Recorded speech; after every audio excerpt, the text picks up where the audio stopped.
Hey David, happy birthday. Here's the toast from the wedding. I want to thank you today for asking me to do your best man speech, David. My condolences, Rob. Any other contenders for best man? I didn't think so. Who can make a boast like this? David has been my best friend my whole life. As he himself tells the story, I've been his friend since I was in my mother's womb.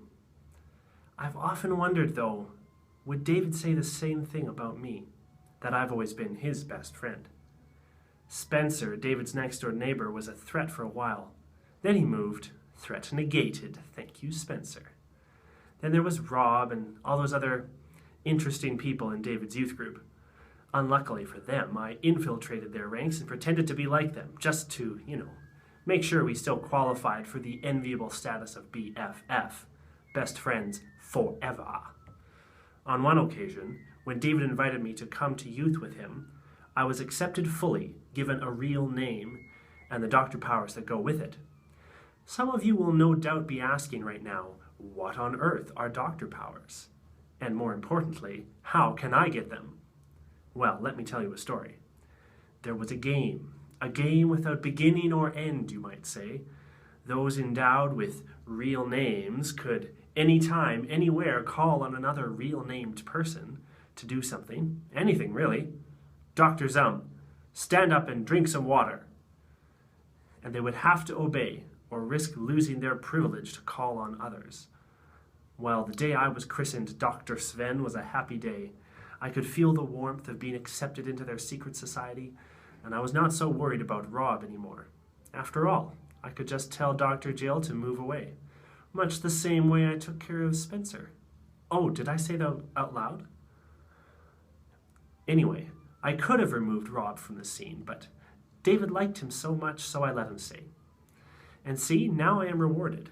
Again, my condolences, Rob, but I believe I am the best in David's wedding. You could be best, maybe one day. I hear David and Jetaime are celebrating their marriage again in Malaysia, so maybe one day you could be a better man. Today, I am best. According to Google Maps, David, you and I grew up exactly 1 kilometer apart from each other. On a side note, Google Maps apologizes for not being able to calculate the walking distance between Regina and the Federated Territory of Kuala Lumpur, Jetaime's hometown. That's okay, David. You can help them figure it out on your 3-month honeymoon. Growing up this close to my best friend was an education and a delight. One sleepover, David taught me about the healthiest sleeping positions. I haven't been able to forget them since. So many of our favorite movies or books we've discovered and enjoyed side by side. David is always ready with an educational anecdote. Tim's birthday is also the birthday of the Prince of Liechtenstein, or a funny joke. What's brown and sticky? A stick. What's pink and fuzzy? A piece of pink fuzz.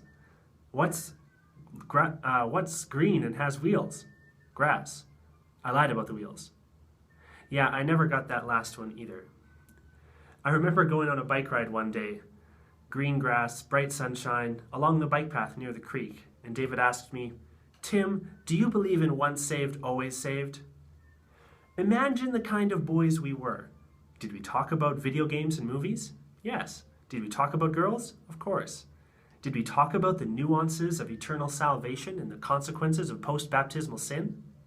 Why not? Nothing was off the table when talking with David. I would have been a much shyer, more withdrawn person if David hadn't left his mark. Having a best friend who lives only 5 blocks away is the best thing I can think of to wish for everyone that would make the world a better place. It changes your life.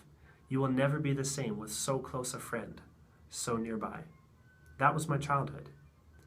Then David left. Bible college. Bible college again. Ah, heck, let's go on a short-term mission trip. For a year. To a dozen different countries. You would think that would satisfy his wanderlust. You would be wrong. I think he has a goal to leave his mark on every continent, every place he can possibly reach in his lifetime. The world would not be worse off with the encouraging, indelible influence of David Hepting. His wanderlust and love for mission took him to Southeast Asia a few years back on an internship with John Crowder, charismatic Christian speaker and author. I'm so glad it did, because on that trip, he met you, Jetaime, and found a kindred spirit, someone who lives life with the same exuberant enthusiasm and boundless joy. He found in you a friend, a girlfriend, someone to keep him up late at night chatting online, a confidant, someone who understands him, loves him, forgives him. You will be David's best friend, and so I hereby transfer for my part best friend status to you and all the responsibilities and privileges therein. David told me once that his number one criterion for the woman he would marry is that she be warm-hearted. If neither 10,000 kilometers distance, 14 time zones, between you and David during most of the time you've known each other, nor the prospect of moving from a tropical country to northern Saskatchewan with David for him to begin his teaching career is not enough to cool off your love and affection, Jetaime, then I would say that you are the example and epitome of precisely what warm-heartedness is.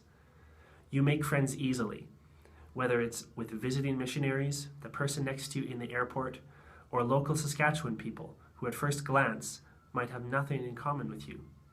Your heart is warm and welcoming to them all, especially, it seems to me, the underesteemed of society. I think David has his priorities straight to have a warm heart at the top of his list to look for in a bride. And as for the groom, whom we will raise our glasses to in a moment, well, what kind of a man is he?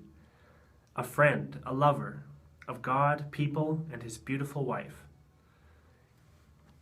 We are toasting a man who climbs mountains on a whim, barefoot. His genuineness is so tangible.